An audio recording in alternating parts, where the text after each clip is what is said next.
Magandang balita dahil hindi na lamang ang mga umaabot ng 100 taong gulang ang makakatanggap ng benepisyo mula po sa gobyerno. Sa ilalim ng inamyendahang Centenarian Law, pati 80 anyos pataas may makukuha ng benepisyo. Kung magkano, alamin sa pagtutok ni Ivan Mayrina. Simula noong 2016, mahigit 9,000 Pilipino na nakinabang sa Centenarian Law na nagbibigay ng 100,000 pesos sa bawat Pilipinong nakakatuntong ng 100 taon.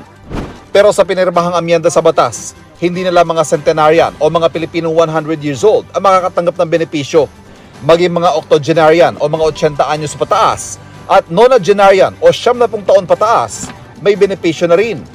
Under the new law, Filipinos upon reaching the age of 80 shall receive a cash gift of 10,000 pesos in every 5 years thereafter.